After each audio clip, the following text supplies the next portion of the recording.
그 순간 우리 최지현 대변인께서 자리하고 계십니다. 지금 서울시장 여론조사 결과가 리얼미터도 발표되고 뭐 몇 군데에서 나왔는데요. 보니까 대략 그 박영선 장관께서 19.9%로 제일 높게 나왔고, 나경원, 오세훈 순인데 나경원 15.5, 오세훈 14.9, 박주민 10.5, 금태섭 7.1 이렇게 나왔지 않습니까?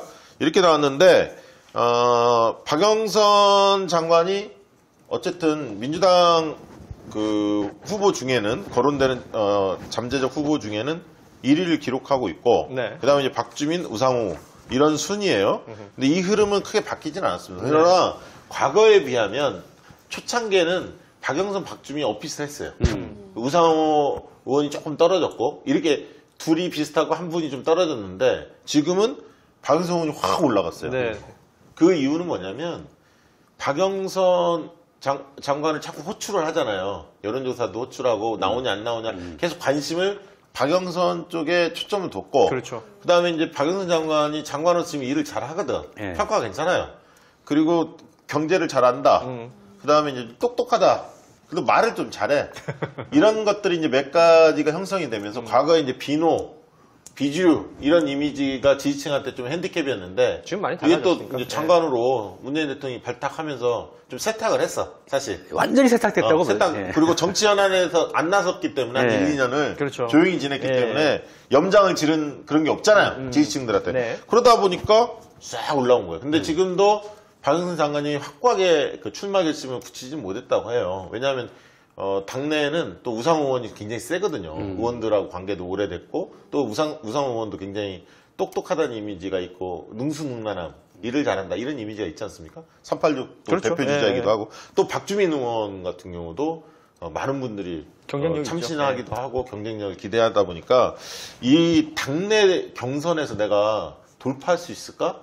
이런 두려움을 좀 갖고 계시는 것 같아요, 박영선 장관은. 그러나 당의 입장에서는 나와 주기를 바라겠죠, 당연히. 네. 그래서 흥행을 좀 부채하니까. 네. 근데 이제 재밌는 거는 박영선, 나경원에서 리서치가 조사를 했는데 42대 33으로 박영선이 앞섰어요. 박영선 장관이 42대 33으로 네. 리서치 조사에 의하면. 그런데 지금 이제 비상이 걸린 거는 오세훈이야. 오세훈이 나오고 싶어 하는데, 사실은. 근데 김종인이 싫어해, 오세훈을. 근데 나경원은 말리지도 못해. 이 왜? 1년의 어떤 여론조사에서 그 의문의 1패는 오세훈 전 시장밖에 없는 거예요. 나경원도 사실은 김종인 좋아하진 않는데 나경원은 말리질 못해. 왜냐하면 전직 의원이고, 그런데다가 나경원은 그 태극기 부대 이런 사람들이 좋아하거든. 김종인 싸우기 싫어. 그렇죠. 김종인은 금태섭을 염두에 둬. 네. 조은희도 좀 눈여겨보고. 계속 밑밥을 깔던 이런데 오세훈이 대권 가기 싫고 어음 대신 현찰을 서울시장이 그나마 낫다고 당선 가능성 이렇게 보고 있는데, 김종인이 저런데 유일한 돌파구는 여론의 힘으로 돌파해야 하는데, 지금 여론에서 나경원하고 딱 붙어있기 때문에 내가 나갈 때는 나경원 나오지 마 이렇게 할 수도 없는 거고, 오히려 그러니까 나경원 몸을 못 푸는 거야. 올라야 되는데. 나경원은 막 풀고 나가고 있고, 민주당 입장에서 당연히 나경원 나가는 게 좀 편하죠. 그래서 이제 국민의힘 쪽은 나경원과 금태섭 같은 사람을 연대를 시켜서 뭔가 해보려고 이런 생각을 가질 텐데, 아무튼 가는 과정에 순탄치는 않을 것 같고요. 아무튼 오세훈이 굉장히 지금 벽에 걸렸다, 벽에 부딪혔다 이 얘기를 좀 드리고 싶고, 그 다음에 이제 부산시장 이따 뭐 최지은 우리 국제대변인 나왔는데, 부산시장 선거에서는 야당의 국민의힘 쪽이 상당히 우세한 것으로 일제 여론조사 결과가 발표가 됐어요. 지지도도 높고, 그렇습니다. 선거 지형도 야당 쪽에 유리한 정당 지지세라든가 뭐 이런 것들이 나왔는데, 특이한 거 하나만 소개해주면 가덕도 신공항에 대해서 찬성이 높아요. 54.8대 찬성이, 반대가 35.7, 한 20%포인트 정도가 찬성이 높아. 그런데 재밌는 거는 가덕도 신공항의 실현 기대감이 재밌게 나왔어. 높다 46, 낮다 43. 그러니까 사람들은 가덕도 신공항에 대해 찬성하는데 이거 될지 안 될지 잘 모르겠다는 얘기야. 이 부분에 민주당이 기회가 있는 거야. 이걸 잘 읽어내야 돼. 그게 무슨 얘기냐면, 찬성해. 이거 부산 경제 발전에 도움이 될 것 같아. 그렇죠. 근데 이거 제대로 갈까? TK가 반대해. TK가 반대하고 국민의힘이 당론도 결정하지 못했어. 그리고 정치적 풍파를 늘 겪어. 정권 바뀌면 또 바뀌는 거 아니야? 이런 걱정도 있어. 마음이 복잡해. 여기에 민주당이 전략적으로 이 문제를 어떻게 이해하고 이 민심을 캠페인을 어떻게 가져가느냐에 따라서 초반에 이 열세 국면을 반전시킬 수 있는 모멘텀이 여기에서 나온다. 바로 말씀 나누죠. 인사 잠깐 네. 말 나온김에. 말 나온다. 이제 뭐 그렇게 하고 뭐 최지은 지지도도 나왔어요. 있긴 있었어. 그 전엔 좀 높게 나왔는데 이번은 뭐 그렇게 높게는 안 나왔는데 이유가 있어. 이번 거는 보니까 다자 대결에서 여러 명 나열할 때 최지은 이름이 없었어. 근데 여권 후보 할 때 5명 중에 그냥 슬그머니 넣은 거야. 이 앞에 10명을 제시할 때는 없었어요. 거기에는 이름을 안 넣었어요? 거기는 10명 중에는 진보당 뭐 이런 사람도 들어오고 해서 최지은 이름이 없었어. 아니, 본인이 모르고 있으면 본인 어떡해. 몰라. 여론조사 그 아무나 아는 게 아니야. 이게 숨은 뜻을 다 읽어내야 돼. 근데 아무튼 네. 그 최지은 국제대면인 부산시장 관련해서 조금 이따 네네. 순서대로 얘기하기로 하고 오늘 일부 슈퍼챗 보내주신 분들하고 그 커뮤니티 반응 소개하고 2부로 넘어가도록 하겠습니다. 자, 슈퍼챗 보내주신 분들 지금 소개를 짧게 좀 해드릴게요. 1부에 슈퍼챗 보내주신 분들입니다. 진말패님, 송물님, 또 아메리노스강님, 그리고 임현성님, 조정훈님, 송경모님, SC홍님, 루루님, 오지님, 세상참님 이렇게 슈퍼챗 보내주셨습니다. 낯익은 이름들도 많고요. 네, 또 이제... 새로운 분들도 보이시는데 항상 이렇게 함께 해주셔서 고맙습니다. 그리고 그러니까 여러 가지 뭐 커뮤니티 반응들이 있습니다만 오늘 좀 소개를 해드릴 것은 그 앞서 뭐 얘기했지만 검사들 그 술 접대 2명은 기소가 안 됐던 부분에 대해서 많은 분들이 반응을 보여주고 있습니다. 99만 원어치 룸 접대 받으면 무죄인 거죠. 이야, 욕 나오네요. 그리고 아가씨 봉사료 빼고 밴드비 빼고 술을 사는 김봉현도 뿜빠이 시키고 계산 맞춘다고 애썼다. 이런 것들도 있었고요. 검사 양반들이 국민을 바보로 하는 건가요? 대가성 없다고 불기소라니요. 지들 입맛에 맞으면 포괄적 대가성. 공수처가 필요한 이유를 이렇게 보여주네요. 또 비난은 짧고 전관예우는 영원하리. 선택적 수사, 선택적 압색, 네. 선택적 기소. 검찰 지들 맘대로. 그러면서 뭐 제일 많았던 건 욕 나온다 라는 게 제일 많이 있었습니다. 네. 그리고 뭐 필리버스터 지금 공수처법 관련해서 이제 국민의힘이 진행한다고 그러니까 여기에 달린 그 댓글들도 좀 보면 기승전 이렇게 마무리가 돼요. 공수처 가자 이렇게 마무리가 되고 필리버스터 뭐 길어봤자 4시간 정도 하겠네요. 예, 길게 안 들어서 다행입니다. 이런 김기현이 내용도 먼저 있습니다. 한다는데? 김기현. 김기현 네. 1번 타자, 1번 주자죠. 네. 그리고 그 이번에 뭐 이제 국민의힘 쪽에서 뭐 법사위에서 공수처 본회의 올라가는 거 못 막으면 뭐 전원 사퇴한다 그리고 명패 내놓고 막 갔잖아요. 네. 여기다가 맨날 말로만 하지 말고 행동으로 좀 보여주세요. 이런 희소식이 뭐 이런 네. 댓글들이 달려 있습니다. 좋습니다. 네. 자, 이제 그 2부 진행하도록 하겠습니다. 우리 최지은 민주당 국제대변인 모셨습니다. 박수로 맞아주세요. 어서 오십시오. 반갑습니다. 요즘 어떻게 지내셨어요? 요즘 바쁘게 지내고 있습니다. 예. 부산 왔다 갔다 하고 부산도 왔다 갔다 하고 있습니다. 당의 회의도 들어가고 당의 회의를 굉장히 많이 들어가고 있습니다. 예, 제가 거의 안 부르는데 그냥 막 들어가는 거 아니에요? 많이 불러주시고 제가 거의 프리 노동자 뭐 이렇게 무임금 노동자이기 때문에 많이 부르시는 것 같습니다. 특고네요. 표정이 엄청 자연스러우시신 것 같아요. 그래요? 예, 이렇게 릴렉스가 되신 것 같아요. 그죠? 항상 좀 긴장되니까 그런 느낌이었는데. 네, 그렇습니다. 네, 자유로워가지고 예, 특히 네. 박시영 TV 나오시는 노련해 보인다는 말 안 쓰려고 지금 그러는데 네. 여유가 많이 생기신 것 같아요. 고맙습니다. 네. 자, 오늘 이제 꼭지가 아까 소개해 드린 대로 3가지 꼭지를 좀 들고 오셨는데 네. 일단 그 바이든 경제팀이 네. 바이든이 뭐 된 거죠? 사실상. 예, 된 겁니다. 된 거고. 예. 됐으니까요. 경제팀이 구성됐다는데 네. 뭐 특성도 좀 소개해주고 네. 우리 또 한국 네. 정부하고 이게 코드가 좀 잘 맞을지 뭐 이런 것도 좀 걱정이 되거든요. 네. 어떻습니까? 바이든 경제팀을 보고 저는 깜짝 놀랐습니다. 일단 주요 인선이 이제 그 재무장관으로 따지면 기재부 장관일 미국 최초로 여성을 시켰어요. 제닛 옐런. 그리고 백악관의 예산관리국 우리로 따지면 기재부 안에 제닛 옐런의 사진이고요. 저분 많이 본 분이잖아. 예, 그 옛날에 연준? 연방 하원 연준 페드에서 의장을 했기 때문에 맞아. 예, 많이 받고 또 백악관 예산관리국이라고 하면은 우리는 기재부 안에 예산과 기획 재정이 다 들어가 있는데 미국은 나눠져 있어요. 그 예산국장이니까 이제 굉장히 중요한 거죠. 그 사람도 니라 텐든 또 여성입니다. 너무 여성 여성이고 천국 아니야? 저기? 또 백악관 안에 경제자문위원회, 뭐 우리로 생각하면은 이제 그 청와대의 뭐 경제보좌관 뭐 이런 분일 것 텐데 이분 세실리아 라우스는 여자입니다. 그렇죠. 일부러 다 여자들만 쫙 전면 포진했구나. 그래서 이 좋네. 상원 인준을 통과하면은 그 경제 최고직 탑3가 다 여성인 거예요. 그렇죠. 근데 이 백악관과 이 미국 재무부가 있는 워싱턴에 IMF도 있고 세계은행도 있는데 그 두 기관 다 지금 뭐 수석 이코노미스트는 여자거든요. 그렇죠. 그리고 그렇게 굳이 강조하는 이유는 뭡니까? 아니 이게 또 바다 건너가면 이제 크리스틴 라가가 있잖아요. 여성이 예. 주름 잡는 시대가 됐다. 이게 우리나라랑 너무 달라서 좀 우리나라랑. 놀랐는데 이게 네. 우리도 그래도 저 여성 정치인들도 많이 많죠. 높아졌고 예. 또 고위 관료들도 많이 많습니다. 중용하고. 그렇지만 경제팀은 또 그렇지가 않아요. 경제팀이. 그러니까 예를 들어서 제가 예. 이거는 좀 짚어드릴 필요가 있는 게 경제 관료들이 워낙 또 보수적으로 남성들이 주로 특히 백인 남성들이 주로 해왔던 그 시장이었는데 이게 어떤 의미가 있냐면 바이든 새 행정부가 1월 20일 날 취임을 하면서 전면에 그리고 경제 주요 보직들이란 말이죠. 전면에 여성들을 내세웠다는 건 기존에 트럼프 행정부가 가지고 있었던 백인 남성들 위주의 여기서 그렇습니다. 예. 다양성이라는 거. 여성, 또 유색인종, 맞습니다. 또 소수인들 예. 이런 사람들이 전면에 등장할 수 있다는 것이 굉장히 큰 의미를 가질 수 있다. 아, 예. 역시 우리 고현준 평론가가 네. 매일 브리핑을 하다 보니까 아, 각각같이. 네.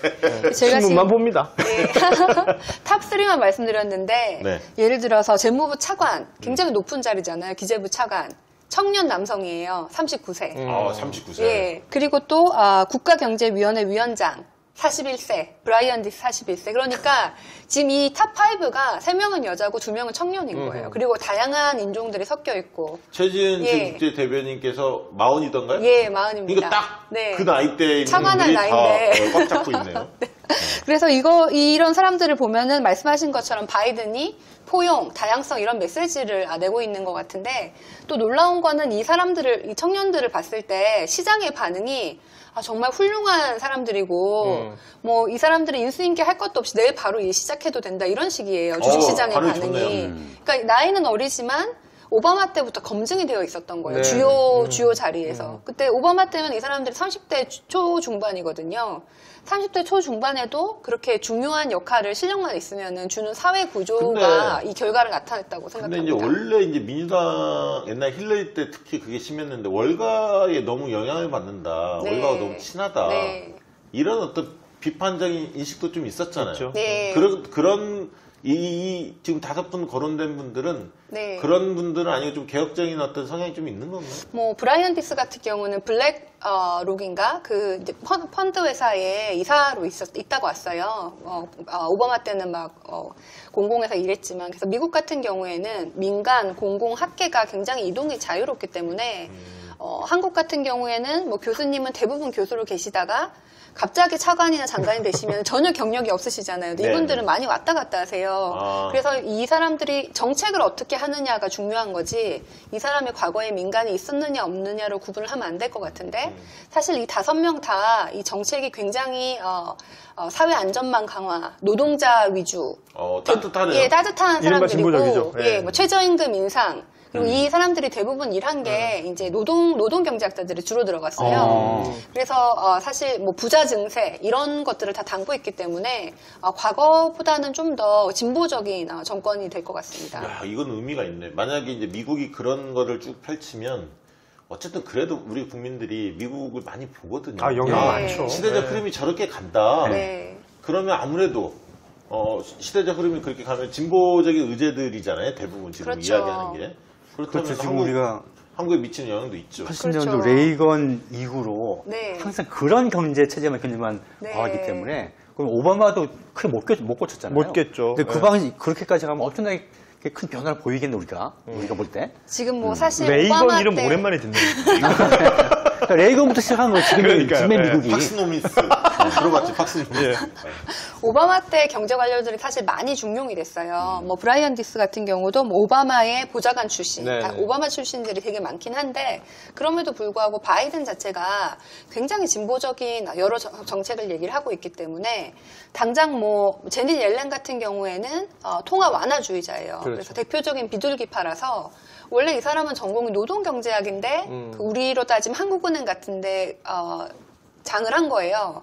그리고 이 사람은 인플레이션보다는 고용에만 계속 초점을 맞춰서 당시에 미국이 이제 금융위기 극복할 때 계속 금리를 저금리를 유지하고 계속 양적 완화를 하고 실물 경기가 좀 좋아진 다음에도 금리를 굉장히 천천히 올렸던 이력이 있는 사람이에요. 근데 이제 예. 그런 지적도 있지 않습니까? 이렇게 오바마 때를 상기하면 우리 경제에 미치는 영향이 꼭 긍정적이만은 않았잖아요. 이게 그리고 이제 그 트럼프가 물꼬를 트다 보니까 이게 통상압력 네. 이런 부분들은 별반 다르지 않을 것이다. 이렇게 또 전망하는 분들도 있지 않습니까? 어떻습니까? 우리 경제에 미치는 영향? 뭐 저는 두 가지가 있는데 하나는 이제 미국이 확장 재정을 굉장히 많이 할 것이고 저금리 정책을 유지할 것으로 보이기 때문에 이게 지금 코로나를 극복하는 과정에서는 유리하다고 생각해요. 이게 미국 경기를 부양하고 세계 경기를 견인하는 역할을 할 것이기 때문에 그러면 예. 우리 환율이 많이 올라가겠네. 한국 환율이 올라가고 미국 달러가 약해지는 달러가 가능성이 떨어지고. 있죠. 예, 네. 유가도 좀 약해질 가능성이 있고 그런 상황 속에서 이제 코로나 극복을 한 다음에 그게 이제 한 가지가 있고 또 두 번째는 굉장히 미국에서 지금 확대 재정 하려는 분야가 그린 뉴딜 뭐 이런 분야예요. 뭐 친환경 에너지, 뭐 전기차 그게 이제 한국의 그린 뉴딜과 같은 업종이기 때문에 우리 대미 수출도 늘어날 거고. 아, 그거 좋네요. 예. 그래서 이런 건 장점인데 아까 말씀하신 미중 갈등은 사실 그런 무역 장벽은 계속될 가능성이 그렇죠. 있습니다. 계속되는데 그 방법이 좀 달라질 건데요. 트럼프 같은 경우는 막 중국을 때리거나 막 한국 가서 갑자기 방위비 내나 뭐 이런 건데 지금은 이 국제기구를 통해 가지고 국제사회에서 룰이 이런 건데 중국 너는 룰을 안 지켰으니 이걸 따라라 이런 식으로 압박을 할 것으로 예상이 돼서요. 좀 예측 가능해진 거죠 옛날보다. 그러니까 예. 또 이제 뭐 바로 경제 영역은 아니지만 네. 그 일본을 어떻게 바라보는 거냐 여기에 네. 대한 좀 우리 국민들이 관심이 많았잖아요. 사실 오바마는 좀 일본을 밀축이 이제 핵심 축이었기 때문에 이제 밀축에 한국이 그 축에 묶이기를 바라면서 일본의 영향력이 굉장히 세졌거든요. 사실. 경제도 일본 중심으로 네, 아시아권 경제를 어떻게 가지고 보세요? 있죠. 그 부분에 대해서? 저는 두 가지가 있는데 일단 바이든의 보좌관을 만난 적이 있어요. 보좌관 출신을 이제 저희 한국 방문했을 때. 근데 이 사람 얘기를 들어봤을 때도 제가 한 번도 확신을 했는데 바이든 한국을 너무 잘 알아요. 그 30 몇 년 동안 그 의원을 하면서 그 중에서 외통위원장을 8년을 했어요. 그래서 한반도 문제 한국에 대해서 너무 잘 알고 있고 그 바이든 부장관도 내가 아는 그 모든 그 미국의 진보주의 중에서도 가장 북한 인권 문제에 대해서 가장 플렉서블한 사람이에요. 그러니까 충분히 북한과 협상할 가능성이 있고 그만큼 중국과 한국을 잘 알고 있는 사람들이에요. 그래서 그게 하나가 믿기고 두 번째는 그때 일본과 지금 한국은 좀 다릅니다. 이번에 코로나 이후로 막상 보니까 올해 아직까지 통계를 지금 만들고 있고 아직 공식 발표는 나지 않았지만 올 10월, 11월까지는 우리가 그 물가와 구매력 지수를 한 그 명목 GDP로 봤을 때 한국의 1인당 소득이 일본보다 높은 첫 해가 될 수 있어요. 아, 그래요? 예, 그러니까 이게 아직 공식 발표는 나지 않았는데 그럼 언제쯤 날까 이거? 올 연말에 이제 통계가 다 끝나면 이제 나오겠죠. 산업의 측면에서도 이미 한국하고 일본이 네. 우리 일본 중심으로 가기가 좀 어렵게 돼 있죠. 네, 네. 한국이 미국이 엄청나게 아니, 중요한 우리 국민들이 먹고 살기는 좀 팍팍하지만 네. 아직은 네. 팍팍한데 일본보다 낫다 이러면 기분은 굉장히 좋을 것 같아요. 그럼. 일단 일단 명동에서 유니클로가 나가잖아요. 네. 양적 완화하고 확대 재정하고 뭐 비슷한 얘기죠. 예, 그래서. 비슷한 근데 이제 얘기고, 저 예. 말랑기 좀 여쭤보고 싶은데 네. 전문가한테 네. 되게 이제 우리나라에서 확대 재정 얘기를 할 때마다 네. 반대하는 사람들은 미국, 그러니까 기초통화국, 미국이나 네, 유럽은 맞습니다. 기초통화국이기 예. 때문에 얼마나 써도 괜찮은데 우리나라는 안 네, 된다. 네. 근데 그 말이 맞나요? 그 말이 반은 맞아요. 근데 예를 들어서 이탈리아를 보면은 국가 부채가 한 135% 정도 되는데 다들 막 그 나라 망할 것 같아 이렇게 걱정을 해요.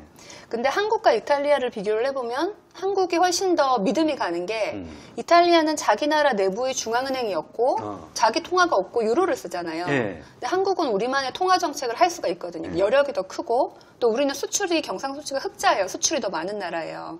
그래서 우리는 이탈리아보다도 빚이 더 많아도 사람들이 걱정을 덜 할 거예요. 솔직히 그런데, 우리가 뭐 예. 이탈리아도 무시하지. 근데 이제 뭐 일본이 200% 넘어도 망할 거라고 아무도 생각하지 않잖아요. 일본과 미국은 기축통화니까 빚이 더 많아도 괜찮은 거예요. 근데 한국은 한국은 이탈리아와 한 일본의 중간 정도로 빚이 있어도 될 것 같은데 지금 우리는 45%거든요. 그러니까 굉장히 건전한 거죠. 예. 그러니까 반밖에 안 맞다는 말씀이죠. 예, 비트토하고 예. 아니기 때문에 예. 물량을 늘리면 안 된다. 이게 예. 맞기도 하지만 예. 현실과는 안 맞다. 뭐 맞기도 하지만 우리 한국은 지금 충분히 안전하다. 지금 그 걱정할 때는 아니다. 아, 그럼 예. 보수 감사합니다. 언론에서 제일 궁금해하던 게 그거. 네. 보수 언론에서 우리 그 정부가 뭘 하려고 할 때마다 지금 나라 국간이 어쩌고 저쩌고 이렇게 하는 말들에 대해서는 우리가 좀 뭐랄까요? 반박을 할 필요가 있겠군요. 그 말이 맞긴 한데 지금 당장은 코로나로 인한 경제 위기를 극복하는 게 우선순위예요. 그래서 메르켈 같은 경우도 지금 무조건 돈 빌리겠다. 독일에서도 2년 후에 갚겠다. 지금 빌리게 해달라 이렇게 얘기를 했거든요. 아니, 그러니까 그런 예. 측면에서는 그 최진 대변인은 네. 좀 확장적으로 지금보다도 더 네. 적극적으로 나설 필요가 있다. 이렇게 지금 판단하고 계시는 거잖아요. 저는 올해 내년까지는 그렇게 할 재정 필요가 집행 있을 것 자체를. 같습니다. 예. 좀 설득해 주세요. 홍남기 부총리. 아, 네. 그래서 당대표부터 설득해 주세요. 당직 맡고 계시잖아요. 예, 네. 이런 곳에서 얘기를 하는 것도 한 가지 설득의 물론 방법인 방법인데, 것 같고, 예. 독대하셔서 이야기를 좀 해주십시오. 네. 그러니까 미국이 이렇게 변한다. 네. 근데 미국은 이런 상황이다. 네. 이낙연 대표도 많은 식견을 가지고 네, 계시겠지만 못 들은 얘기들이 많을 거예요. 얘기를 해주세요. 아니 사실 이번에 옐렌이 온 다음에 미국이 확장 재정을 할 것 같은데 지금 이제 바이든 팀이 미국 민주당이 의회에 지금 계류되어 있는 안이 추가 부양책이 한국 내년 예산의 5배 규모인데 어허. 바이든은 캠페인 중에 이걸 7배로 만들겠다고 얘기를 했어요. 더 늘리겠다. 예, 그러니까 그 한국과는 비교가 안 되는 천문학적인 금액이죠. 근데 이제 한 가지 예. 여쭤봐야 네. 이 관계도 네. 있는 것인데 그러니까 팬데믹 상황에서 OECD 국가에서는 우리나라가 최고고 네. OECD 전 다 해도 중국, 대만 다음이 우리나라 네, 성장이 G20 높단 중에서. 말이에요. 예, 예. 왜 이렇게 네. 우리나라 경제는 좋아요? 잠깐만요. 말할 때 카메라도 좀 보고 해주시죠. 네, 한 번씩 알겠습니다. 왔다 갔다 하면서. 네, 네. 우리나라 경제가 일단 코로나 방역에 상대적으로 좋았죠. 그게 중요한 그게 거야. 한 가지 있고 두 번째로는 우리나라 경제 구조가 제조업이 상대적으로 커서 지금 비대면 사회 때문에 서비스업이 뭐 유통이라든지 뭐 호텔이라든지 서비스업이 많이 줄어들었는데 우리나라는 그래도 제조업이 많았기 때문에 제조업 수출은 계속 이제 11월 달에도 늘어났거든요. 그렇죠. 뭐 삼성의 핸드폰이라든지 산업 구조가 좀 반도체라든지 양호했군요. 팬데믹에 양호했던 비해서. 게 예. 있고 또 우리나라의 온라인 같은 경우는 오히려 더 상승했거든요. 그렇죠. 한국이 그 풍토가 이미 자리 잡고 있었죠. 자리 잡고 있었습니다. 택배하고 뭐 이렇게 보내는. 그렇습니다. 그리고 또 우리가 완전히 봉쇄를 하지 않았잖아요. 초기에. 예. 그런 정부 정책들이 잘 작용을 한 것이죠. 그러니까 산업 활동이 어느 정도 가능했다. 네. 뭐 그렇게 보면 네, 되겠구나. 네. 그것 때문에 방역의 성과죠. 어떻게 네, 보면. 그렇습니다. 자, 바이든 경제팀 관련해 뭐 더 하실 말씀 있습니까? 네, 이 바이든 경제팀을 보면서 제가 깜짝 놀란 게 아까 그 다양성 또 하나가 있지만 두 번째는 이 지금 팀이 되게 많잖아요. 기재부, 뭐 그다음에 무슨 위원회, 뭐 예산관리국. 근데 한국을 생각하면 기재부밖에 없어요. 그래서 이 재정이나 이 뭐 예산 결정을 하는 곳이 다 기재부에 집중돼 있고 우리도 뭐 청와대 경제보좌관실 다 있지만 결국은 기재부인데 미국은 이렇게 다양한 곳에서 n분의 1로 얘기를 해가지고 정책을 만드는 거예요. 그래서 우리가 경제 민주화를 만약에 한다면은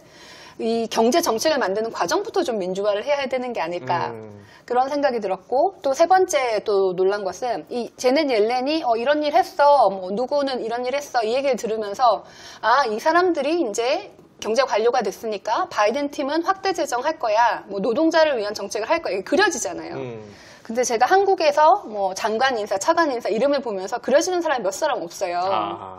근데 이게 한국 같은 경우는 정권이 바뀌어도 뭐 장관 한 명이 바뀌지 그 팀 자체가 바뀌지도 않고 또 대부분의 그 경제 관료는 특히 이 장관이 계속 관료로 계시는 분들이 경쟁해서 그 중에 가장 이제 훌륭한 분이 마지막 승진하는 코스예요. 그러니까 나도 저 지점을 네. 정말 지적 잘했는데 관료들도 정부 정책이 정해지면 따라서 하긴 하지만 그 전에 치열하게 논쟁할 때 자기의 색깔이 있어야 하거든. 경제 철학이.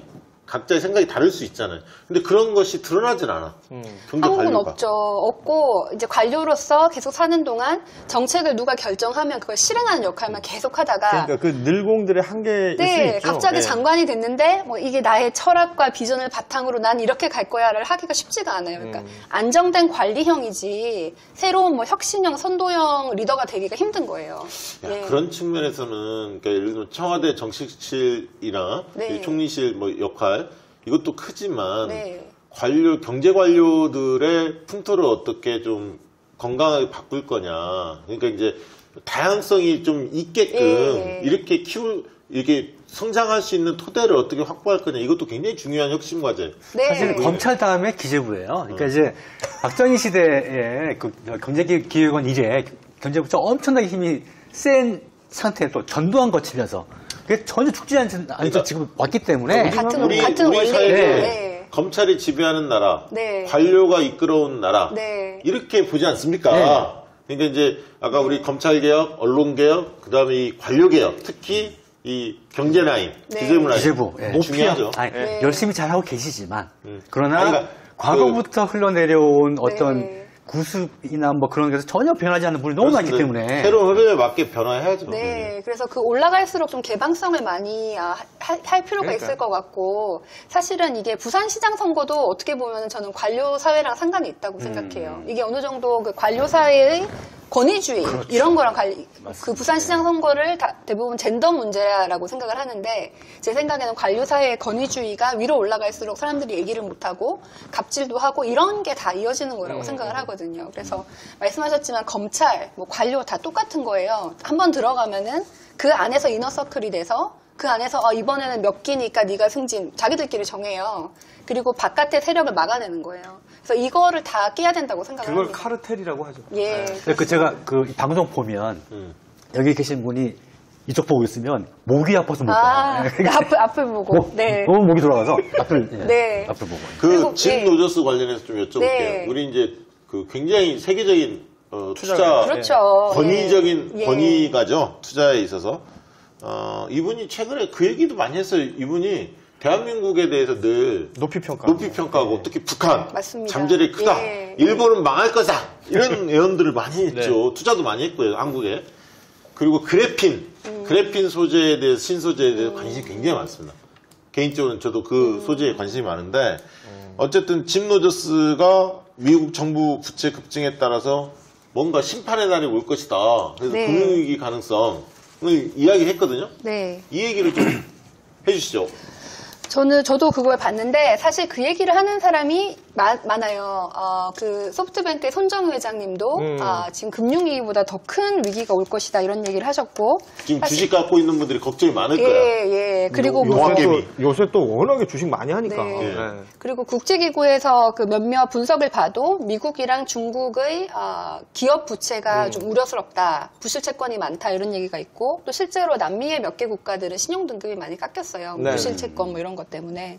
그래서 이런 위기를 얘기를 하고 있고 사실은 미래는 알 수가 없어요. 위기는 우리가 생각하지 못하는 데서 나오기 때문에.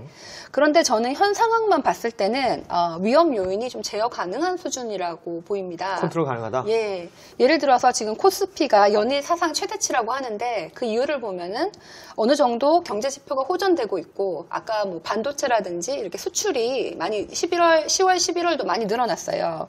그래서 백신 개발 뭐 이러면서 경제 회복의 기대감이 있는데 또 원화가 강세가 예상되니까 외국인들이 많이 사고 있는 거예요. 그래서 이거는 사실은 다 예측 가능했던 건데 또 하나 이렇게 주식시장이 굉장히 올라간 것은 유동성인데 그러면 우리가 조정이 올까 뭐 이런 걸 생각할 때 그럼 유동성이 변화가 있을까?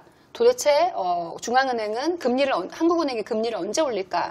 이게 이제 주로 그 주식시장의 예. 가격의 변화 요인인데 그러면은 언제 올릴까 이걸 가만히 생각해봤더니 결국 한 가지 중요한 요인은 인플레이션이에요. 중앙은행은 인플레이션을 보고 있다가 만약에 내년에 인플레이션이 한 3% 된다 그러면은 금리를 올릴 수밖에 없고 그러면은 이제 채권이 3%니까 주식에서 빠지고 그게 채권으로 갈 거라고요. 그럼 주식이 떨어지는 거거든요. 근데 인플레가 날 것 같지가 않아요. 지금 코로나 상황이 지금 뭐 오늘 이번 주에 영국에서 백신을 맞았다고 하지만 건강한 사람들이 영국에서 백신을 맞으려면 내년 봄까지는 기다려야 그렇죠. 된다고 시간이 또 하더라고요. 있으니까. 네. 그러니까 이게 우리가 코로나가 다 극복을 하려면은 뭐 내년 여름은 돼야 되는데 극복한다고 지금 일자리를 잃은 사람이 바로 뭐 돈을 쓸 수 있는 게 아니잖아요. 취직을 해서 돈을 쓰고 이러는데 시간이 걸리기 때문에 인플레이션이 한동안은 없을 것 같고 인플레이션이 없으면 중앙은행은 거의 금리를 올릴 가능성이 매우 적기 때문에 제 생각에는 빨라도 내년 중반기 늦으면 내년 하반기까지는 유동성이 좀 많지 않을까 이런 생각이 듭니다. 그러면 지금 이 기조가 당분간은 이어질 것이다. 당분간 이어질 것 그렇다고 같습니다. 위기까지 가지는 않을 것이다. 예, 그런 이유도 있는데요. 그럼 우리는 예. 뭐 사실은 그렇게 뭐 확장적 재정 정책을 뭐 강하게 드라이브로 건 것도 아니잖아요. 우리는. 그렇죠. 예, 그래서 우리 이제 위기 한국 경제는 안전한가 뭐 이렇게 물어보시면은 이제 뭐 두 가지가 있는데 말씀하신 것처럼 국가 부채가 우리가 많냐 뭐 이렇게 했을 때 다른 나라보다 양호하다. 그다음에 확장 재정도 여력이 있다. 그러니까 정부가 할 수 있는 게 통화 정책, 뭐 국가 부채, 뭐 확장 재정 다 여력이 있는 거예요. 무슨 문제가 생겼을 때 그 범퍼가 있는 거예요. 그리고 부실 대출에 대한 걱정이 특히 이제 보수 언론에서 많은데 그 부실 대출에 대한 위험 요인이 있는 건 확실해요. 11월 달에도 뭐 가계부채, 뭐 기업부채 많이 올랐는데 사실은 전문가들의 견해는 단기적으로는 크게 리스크가 없다고 생각을 하는 그러면 게 예. 주식 전망은 어떻습니까? 그 뭐 저는 뭐 전문가는 아닐 수도 있겠지만. 이거를 제가 말하기는 굉장히 조심스러운데 뭐 그렇지. 3천도 갈 수 있다고 생각합니다. 이렇게, 3,000? 이렇게 유동성이 이어지면 지금 코스피 3,500 가자 난리 났습니다. 그렇지만 빚내서 투자를 하면 안 된다. 이게 그럼요. 저는 이번에 그런 위험을 경고하는 분들이 하고 싶은 말인 것 같고요. 자, 예. 우리 많은 분들이 미국 월드뱅크의 최진 대변인이 월드뱅크 출신이다 보니까 이 금융자본에 뭔가 이렇게 좀 그 포섭되어 있는 거 편향된. 아니냐? 어? 이렇게 잘못 알고 있는 분들이 계시는데 월드뱅크에서 무슨 일 했는지 좀 알려주세요. 맞아요. 그 말씀 좀 월드- 모르시는 분 많은 것 같아, 네. 세상에. 뭘 따로 월드뱅크는 있지? 이제 국제기구 세계은행인데 원래는 이제 2차 세계대전 이후에 뭐 프랑스 등 다 폐허가 됐을 때 그걸 복구하기 위해서 나라들이 기금을 만들었는데 그 나라들이 복구가 된 다음에 그 다음에는 이제 구공산권 국가들이 시장 개방하는 걸 도와줬어요. 그러다가 이제 시장 개방이 어느 정도 되니까 지금은 가장 가난한 나라 아프리카 같은 빈곤국에 가장 가난한 사람들이 그때보다는 좀 낮게 살 수 있도록 그 개발을 도와주는 거거든요. 그래서 한국으로 따지면은 부산에 보면 그 부산항 예. 이 월드뱅크 프로젝트로 만들어진 거예요. 아, 부산 북항이 예. 월드뱅크 프로젝트. 월드뱅크 원조 자금이 들어갔죠. 아, 그래요? 예, 그래서 이제 가난한 나라에 돈을 주기도 하고 빌려주기도 하고 정책 자문도 해주고 이래서 IMF랑 월드뱅크가 같이 있는데 IMF의 목적은 국제 금융 시장의 안정이고 월드뱅크의 목적은 빈곤 퇴치. 아, 빈곤 퇴치. 예, 양극화 완화와 빈곤 퇴치. 그러니까 좋은 우리는 일을 한다. 부자들이랑은 얘기 안 해요. 아니, 가난한 사람만 도와주는 게 근데 사람들이 있는 거예요. 월드뱅크를 잘 모르는 거잖아요. 그러니까 이제 국제 은행이라고 붙어 금융기구, 있으니까. 예. 그 월드뱅크하고 IMF 중에 그 세계은행이 그래서 진보적이라고 평가되는 거 아닙니까? 뭐 사실 사람들이 그렇게 딱 다 갈 걱정하는 건 없겠지만. 옛날에 우리가 막 우루과리 라운드 나고 했을 때 오랜만에 농산물. 무역을 다 찬성하던 사람들인 거예요. 그래서 그때는 근데 돌아보니까 사실은 뭐 우리가 한미 FTA도 가입을 했지만은 무역을 칠레랑 FTA도 했고 그랬지만은 무역에 긍정적인 면이 있었던 거고. 아이고, 그렇죠. 와인 싸게 먹고 이런 거 있죠. 그것과 별개로 세계은행이 하는 일은 부자 나라한테 돈을 받아서 가난한 나라에게 빌려주기도 좋네. 하고 분배에 그런 대한 일을 하는 이야기입니다. 거고. 네. 자, 알겠습니다. 이 얘기를 드려야 오해가 네. 없을 것 같아서 질문을 드렸던 거고. 네. 세계은행이 우리가 알고 있는 저 뭐 하나은행이나 이런 데하고 다르다는 거. 하나은행을 얘기해. 그리고 저는 하나은행 관계자 예. 들을 수도 있어. 나는 아무 상관없죠. 하나, 신한 뭐 또 뭐 있지? 농협 뭐다 얘기해야 돼. 그런 은행들하고 다르다 이겁니다. 예. 좋습니다. 그리고 저는 개인적으로 북한 문제에 관심이 많았어요. 어렸을 때부터. 그래서 이제 북한을 어떻게 하면 더 잘 살게 할까 이게 저의 고민이었고 그래서 국제기구에서 가난한 나라를 도와주는 일을 하게 됐습니다. 네. 예. 멋있는 일 자, 하셨어요. 부산시장 관련해서 이야기를 좀 나눠봅시다. 자, 오늘의 하이라이트. 그러니까 현재 이제 발표된 여론조사 결과 뭐 몇 군데 나왔잖아요. 다 네. 봤을 것 같고. 네. 근데 이제 접하는 실제 민심은 어떻습니까? 여론조사 결과 비슷한가요? 여론조사만큼 안 좋죠. 사실 여론조사가 가덕도 공항 발표하기 전에는 민주당이 좀 앞지른다 이래가지고 우리가 의외다, 놀랍다 막 이랬는데 그 가덕도 공항 발표하고 일주일 만에 11%가 떨어지더라고요. 그때는 그거는 이제 부산 이슈 때문에 떨어진 게 아니야. 맞습니다. 지금 예. 대통령 지지율하고 민주당 지지율 전체적으로 네. 이 검찰 이슈 때문에 네. 지지율이 빠져서 같이 빠진 맞습니다. 거예요. 예. 그게 착각하면 안 돼. 맞아요. 예, 실제로 부산의 시민들은 가덕도에 대해서는 굉장히 환영을 하는데 검찰 이슈도 있고 사실 더 큰 건 부동산인 것 같아요. 부산 시민들이 제가 이제 주말에 만나는 시민들은 다 막 저한테 모르는 분이 막 전화도 하세요. 부동산 좀 잘 좀 하라고. 왜냐면 부산도 예. 장난 아니에요. 최근에 예. 많이 뛰었고 예. 그래서 이제 그 뭐죠? 저 몇 군데 지정을 했잖아요. 네, 해운대, 네, 수영구 뭐 예. 이런데. 예. 그렇게 했는데 청년들 그게 또 외지인들이 대부분이거든. 네. 그럼요. 지방은 전부 다 외지인들이 투기꾼들이 몰려가서 부채질하고 이게 웃긴 게 떴다방. 부산이 이렇게 되면 부산 누르면 지금 울산도 난리예요. 그러니까 계속 이런 식으로 반대 되는데 지금 유동성이 워낙 많다 네. 보니까 외부 이게 지금 세력들이- 하나씩 찌르고 다니는데 부동산 문제. 그렇습니다. 부동산 문제가 예. 굉장히 큽니다. 그리고 그러니까 이게 이제 정권 심판론으로 이어져가지고 이렇게 지금 민심이 안 좋은 게 사실 느껴집니다. 예. 가덕도 신공항 관련해서 어떤 생각을 갖고 있어요? 원래 이제 지역구가 거기잖아요. 네. 부산 이 강석을 신공항을 통해서 뭘 어떻게 부산이 발전될 수 있다라고 생각하십니까? 저희 가덕도 신공항은 이제 시작일 뿐이고 공항 하나 있다고 끝나는 게 아니고 공항을 시작으로 그 근처에 배후 물류단지, 배후 도시를 조성을 해야 된다고 생각해요. 그래서 물류 허브도 그렇지만은 여러 첨단 산업이 들어올 수 있는 그 도시가 부산으로 보면 서부산이 굉장히 발전이 덜 돼 있거든요. 낙후돼 있죠. 낙후돼 옛날 있죠. 우리 서울로 예. 치면 강남, 강북 같이 예. 동부산 해운대를 중심으로 동쪽은 발달돼 네, 있고 그렇습니다. 서쪽은 조금 예. 낙후돼 있죠. 그리고 강서구가 넓기도 엄청 그러니까 넓어요. 사상, 사하, 강서구. 예. 북강서 뭐 이런 예. 데들이죠. 강서도 그러니까 넓기 이제 제 엄청 지역, 넓어 보이죠. 제 지역이 거기 서부산인데 이제 가덕이 들어오면은 그 근처에 뭐 사실 스마트 시티도 지금 만들려고 하고 그 근처에 또 공단이 있어요. 이 공단이 이제는 좀 더 첨단 산업을 가지고 오면 조금씩 발전을 하겠죠. 그래서 가덕 공항 하나가 아니라 그 근처의 교통뿐만 아니라 여러 가지를 이제 같이 만드는 것이 서부산의 발전이고 그게 부산 발전의 경쟁력이 될 수 있기 때문에 뭐 거기에 필요해서 여러 가지 예를 들어서 뭐 투자도 유치를 해야 될 거고 저는 개인적으로 가덕 공항공사 같은 걸 만들어야 된다고 생각해요. 그래서 공항 짓는 거는 국비로 하지만은 그 근처에 배후 도시 만드는 거는 그러니까 가덕 공항공사를 주식회사로 만들어서 부산 시민은 누구나 투자할 수 있는 거예요. 그래서 그 공항이 잘 되면은 그 공항 배후 도시가 부산 시민은 그 이익을 같이 나눌 수 있는 거죠. 네, 그래서 그러니까 민자 유치를 해야 된다고 생각합니다. 제가 접한 여론은 부산 가덕도 신공항에 대해서 왜 찬성하는지 보니까 첫째는 외국 관광객들이 대거 몰릴 수 있다.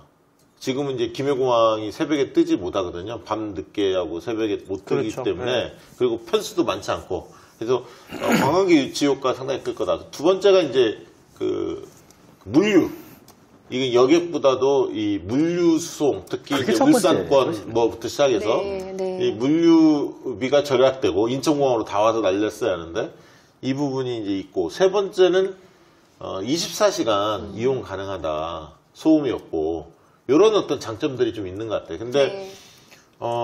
저는 이제 아까 했던 제일 중요한 것은 실현 가능성에 대해서 왜 반반이 찬성과 그러니까 높고 낮음이 실현 가능성이 높다는 의견이 46, 낮다는 게 43이 나왔는데 네. 이 결과에 대해서는 어떻게 해석하고 계십니까? 부산 시민들이 내 눈으로 보기 전에는 못 믿겠다라고 생각하시는 거예요. 이게 워낙 너무 오래됐죠, 네. 이 이슈가. 네, 너무 많이 정치적으로 한다 그랬다가 안 한다 그랬다가 그러니까 이걸 17년 동안 한 거예요. 대선만 네, 17년 대선만 동안 몇 한 번을 거예요. 치르는 아까 시기였으니까. 박 대표께서 그게 이제 그 국민의힘은 TK가 반대한다. 그게 포인트라고 말씀하셨는데 민주당은 지금 인천시장 하던 송영길 의원이 그렇죠. 거의 예. 뭐 운동가처럼 나서고 맞습니다. 인천시 지역구 의원들이 결의안까지 냈어요. 네. 그래서 오늘 원래 송영길 외교국방위원장이 출연하기로 됐었는데 네. 했었는데 무슨 얘기 할까 하는데 제일 먼저 하고 싶은 얘기가 가덕도 얘기를 하고 싶어하는 거예요. 그 양반이. 네. 그래서 최근에 부산 명예시민 되셨어요. 네, 그 양반 얘기, 네. 그분이 송영길 의원 얘기를 그대로 옮기면 이런 거예요. 그 수도권, 인천공항, 김포공항, 인천항. 요걸 그대로 부산에 네, 만들어야 네, 된다는 거예요. 맞습니다. 예. 그래야 서울 수도하고 부산권이 같이 발전해. 우리나라 잘 사는 거지. 네. 몽땅 다 지금 부산에서 생산되는 그것도 몽땅 다 항공화물은 인천공항으로 오고 있잖아요. 네. 쓸데없이 낭비하고 있는 거지. 네. 아니, 그러면 그리고 그대로 하기면 가덕도밖에 없는 거죠. 아니, 그대로 지금 말씀 잘하셨는데 여기 이제 인천공항도 있지만 김포공항이 있잖아요. 그러니까 인천공항, 김포공항, 수도권, 그러니까 이제 인천항. 가덕도 신공항에 들어선다고 하는데 사람들이 아직 잘 모르는 게 김해 신공항 없애는 줄 알아. 그건 아니지. 김해공항 없애는 게 아니야. 공식적으로 결정된 게 없는데, 없는데 우리의 상식적으로. 최종안은 김해공항은 그대로 쓰고 그러니까 국내선 국내 하고 전용으로 예. 쓰고 맞습니다. 예. 해외하고 물류를 가덕도 신공항이 담당하는 거죠. 그게 지금 최종안인데 공식적으로 결정된 건 아니, 없습니다. 그러니까 상식적으로 그게 가겠지. 쌍끌이 전략으로 저는 가는 거지. 그렇게 가야 된다고 생각합니다. 당연하죠. 인천공항과 김포공항 역할인 거지. 김해공항 그렇죠. 국내선에다가 뭐 일본이나 중국 같이 가까운 가까운 국제선 그쵸. 정도 충분히 예. 수할 수 있으니까. 좋습니다. 그 부산의 어떤 미래 비전, 네. 발전상. 네. 제가 그 전에요. 한 가지 말씀드리고 싶은 게 있는데, 국민의힘은 좀 당론부터 좀 정해달라고 말씀을 드리고 그치. 싶어요. 정하기 사실 힘들 거 거기. 네, 못 정해. 국힘의 그 부산 PK 지역의 의원들은 다 지역 와가지고 막 자기가 가덕도 한 것처럼 막 가덕도 해야 된다고 얘기를 하세요. 근데 서울에 오면은 국힘의 그 강남 출신의 윤모 의원님은 뭐 고추 말리는 공항이 될 것이다. 윤희수 말을 해. 윤희수. 뭐 왜 말을 못해? 윤희수라고. 그 다음에 주호영 원내대표는 뭐 극구 반대를 하는데 TK니까. 그때 PK 의원들이 보이지가 않아요. 국민의힘에. 서울에서는? 그분들은 예, 뭐 아니 근데 80몇 명 중에 국민의힘에서 15명이 PK거든요. 그렇죠. 그럼 세력화를 하면 가장 큰 그룹일 수도 있는데 아니 국민의힘은 강남이나 TK 당인가 봐요. 그분들은 왜 아무 말씀 안 하시고 지역에 와서는 뭐 가덕도 해야 된다 이렇게 하시는지 좀 당론부터 확실하게 정해줘야 부산 시민들의 그 신뢰도가 좀 회복하지 않을까 그런 아니 뭐 생각이 듭니다. 국민의힘 걱정은 안 하셔도 됩니다. 그렇게 놔두는 게 아니, 낫습니다. 그래서 네. 거기 시민사회나 막 이런 분들이 네. 진짜 뭐 삭발 투쟁하고 국민의힘 당론 정해라. 네. 이렇게 압박해야 돼. 그러니까 국민의힘 당론 못 정해. 끝까지 못 정할 거예요. 네. 그렇죠. 그리고 부산 의원들만 계속 뭔가 하는 그렇기 때문에 시민들이 볼 때는 이거 잘 될까? 여야가 다 이 동의를 해줘야 하는데 네. 이 생각 가질 겁니다. 그리고 그 지점에 민주당의 기회 요인이 있는 거예요. 모르는 분들이 많으실 네. 것 같은데 인천공항에서 처리하고 있는 항공화물의 50%가 부산 경남에서 오는 거예요. 그렇죠. 그러니까 부산 경남에서 발생한 항공화물의 96%가 인천공항으로 가요. 맞습니다. 예. 이거 기형적인 거야 이거는. 그러니까 말도 안 되는 이게 거예요. 매해 7천억씩 쓴다 그러더라고요. 네. 그러니까 10년이면 가덕 하나 만들어요. 네, 그 돈으로. 7조니까. 그래서 예. 이제 지금 또 뭐 코로나 끝나면 뭐 항공기 수요 줄는다 그래서 그 말도 이제 네, 말이 안 되죠. 이 산업의 경향은 계속 항공화물 쪽으로 가고 있는 거예요. 그래서 가덕도가 생기면 부울경 그 창원 부산하고 해서 새로운 단지가 생기는 거예요. 새로운. 그 진짜 엄청난 비전인 거예요. 그러니까 이게 사람들 잘 몰라서 그러는데 실질적으로 이 그 가덕도 신공항을 뚝심 있게 밀어붙였던 장본인이 누구냐면 김경수와 오거돈이에요. 네. 그러니까 두 단체장이 오거돈 시장에 대해서 잘못한 것도 많지만 오거돈 시장이 이 가덕도 신공항 문제만큼은 끝까지 밀어붙였어요. 김경수 지사와 함께. 그래서 그 불씨가 꺼지지 않고 계속 이어졌던 겁니다, 사실. 그래서 이제 굉장히 그런 맥락을 이해하시고 홍보를 해야 돼요, 사실 민주당이. 네. 자, 그 얘기는 좀 부산 뭐. 시민들도 네. 사실은 지금도 막 1인 시위를 하고 계세요. 부산에 가면. 그만큼 오랫동안 이 불씨를 꺼트리지 않으셨고. 그 1인 시로 왜 딴 데 가서 해? 그 국민의힘 앞에 가서 해야지. 그러셔야 되는구나. 그 방향을 잡아두란 말이에요, 방향을. 근데 저희 부산 시민들이 예. 이미 가자면 중호장대에서 경복단수로 넘어오는데 부산 거는 공항이 마땅치 않기 때문에 네. 신산업이 들어올 이 메리트가 없는 거예요. 다 신산업 다 서울 맞습니다. 수도권만 오려고 하는 거지. 네. 근데 가덕도 공항이 생기면 그 부지에 새로운 수요가 막 맞아요. 생기는 네. 거죠. 산업 수요가. 그래서 부산 자. 시민들이 모아서 저한테 오셨어요. 그래서 가덕도 유치 특위위원장을 맡아달라 그래가지고 부산 시당에 저희가 그런 기구를 만들어서 제가 위원장을 하기로 했고 부산의 그 모든 구의 시민들이 다 이렇게 조금씩 시당에서 오셔가지고 예. 발표했습니까? 예, 발표했습니다. 그래요? 가덕도 그럼 이제 앞으로 특위위원장입니다. 가덕도 신공항 유치? 예, 유치 특별위원회 위원장입니다. 유치 특위장. 이야. 전 부산의 전체 구가 다 조금씩 들어가요. 최지은 대변인은 이제 호를 하나 붙여야겠네. 가덕 최지은이라고. 성을 바꿀까요? 가덕 최 씨로? 공개적으로 그래서 국민의당에 그 당대표에 직접적으로 메시지도 내고 네. 국민의당 부산시당위원장한테 공개적으로 질의도 던지고 입장 당신들 내라. 당론이 무엇이냐? 니네만 하는 게 아니라 TK 네. 입장을 가져와라. 저는 대구시장 동의서 가져와. 대구시당 위원장 동의서 가져와. 이렇게 나가야 네, 돼. 네. 얘기를. 그러니까 네. 벙벙하게 할 게 아니라는 거죠. 이게 캠페인을 네. 할 때는. 자, 다른 건 차치하고 네. 네. 시장선거 나갑니까? 이번 시장 고민합니까? 선거는 네. 고민합니까? 고민하고 있습니다. 예, 고민하고 그래요? 있습니다. 예. 언제 결론 납니까? 뭐 한 달 안에는 결론을 판단님 선거 다 한 달. 끝났겠는데. 3주 안에 결론을 내겠습니다. 연말까지? 3주 안에. 예, 예. 음. 사실 지금 뭐 여론조사가 최근에 한 달 이상 조금 이렇게 제 이름이 들어가가지고 있는 적이 있었는데 오늘 나온 거 말고 일주일쯤 전에 나온 여론조사에는 실제로 봤을 땐 제가 4등인데 그게 이제 우리 경선률이 당원 50%, 일반인 50% 이렇잖아요. 그렇게 해보니까 3등인데 2등과 별로 차이가 안 나더라고요. 그래서 이제 훌륭하시네요. 우리 당이 뭐 여성 신인 가산점을 어떻게 할지 아직 결정이 안 났지만 거기에 따라서 뭐 2, 3, 4등 중에 하나 하겠네 이렇게 생각이 드니까 예컨대 예. 저 변성환 대행 같은 경우에는 예. 그 국회의원 출마한 적은 없는 분 아니에요. 근데 지역 정가에서는 굉장히 유명한 분 아닙니까? 부산시장의 지금 권한 대행이니까 역할을 하죠. 예, 그러니까 그 이제 역할을 하고 만약에 있죠. 근데 경선 예. 가산점 되면 우리 최재현 위원장은 출마한 적이 있으니까 약간 손해 보는 거 아, 아니에요? 여성 10점. 아 그게 또 들어가니까 여성 가산점 10점 있어. 아무튼 요거 계산하기 자, 힘들더라고. 근데 예. 이 얘기 하나만 드릴게요. 저는 뭐 최재현 위원장이 옛날에 제가 나가야 한다고 몇 번 권유를 했는데 본인이 선택할 몫이고 그 얘기는 더 이상 하진 않겠습니다. 다만 이런 거 있어요. 가덕도 신공항에 대해서 50대, 40대들이 관심이 많아요. 아무래도 경제 민감지니까. 그렇죠. 네. 근데 20, 30대는 가덕도 신공항 문제만 가지고 움직이지 않아요. 이들이 이 박탈감도 있고 임금도 짜고 일자리도 부족하고 여러 불만들이 있어. 이 청년 세대를 뭔가 감정을 적시면서 이들이 적극적으로 선거에 관심을 갖도록 유도할 특단의 캠페인이 필요해. 근데 지금 기성의 인물들만 가지고는 부족하고 가덕도 신공항만 가지고도 한계가 있어요. 그 층은.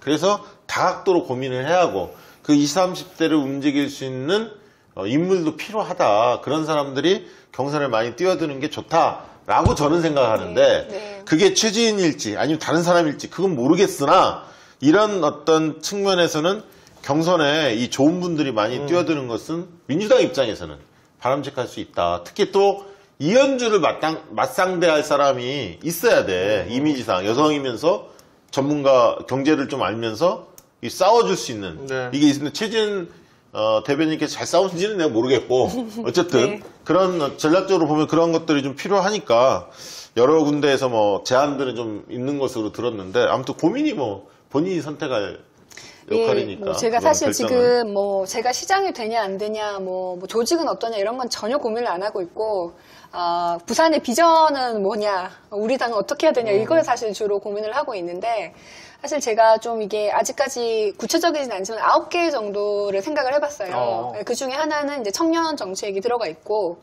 뭐 가덕도도 들어가 있고 그런데 이게 좀 더 구체화되면은 이제 시민들에게 공개를 해서 시민 참여로 뭐 가장 좋은 정책도 좀 알고 싶고 또 이게 우리 이번 부산시장 선거에 꼭 쓰이도록 하겠습니다. 네, 우리 최지현 대변인이 이제 3주, 뭐 말씀하신 대로라면 이제 연말 전에 입장 표명이 있을 것 같은데 또 기대하고 지지하는 분들도 있을 테고 아무튼 그때까지 기다려 볼게요. 네. 자, 오늘 박시영TV 슈퍼챗 2부 시간에 또 보내주신 분들이 있기 때문에 소개를 해드리고 방송 마무리하도록 하겠습니다. 자, 오늘 보내주신 분들 진말패님, 송물님은 또 2번 보내주셨고요. 아메리노스강님, 그리고 또 임현성님, 조정훈님, 송경모님, SC홍님, 루루님, 오지님, 세상참님. 오늘도 함께 해주셔서 너무나 고맙고요. 새로운 이름들이 한 번씩 보일 때마다 저는 약간 쾌감 같은 게 있습니다. 네. 네, 여러분 고맙습니다. 자, 금요일 날 그 방송 안내를 좀 하고 마무리 지어야 할 것 같은데 이번 주 금요일 날은 김영민 의원, 최민희 아우, 전 의원이 1부에 나오시고 그날 2부에는 방송 난리 나겠군요. 네, 2부에는 안진걸 소장, 신동근 최고위원. 요즘에 또 신동근 최고위원이 금태섭하고 일전을 벼르고 있죠. 야. 아마 금요일 날 많은 분들이 꼭 방송을 보겠습니다. 보지 않을까 네. 싶습니다. 금요일 날, 오, 야. 예. 자, 박수 치고 이상으로 오늘 순서를 모두 마무리하겠습니다. 마치도록 하겠습니다. 여러분 고맙습니다. 고맙습니다.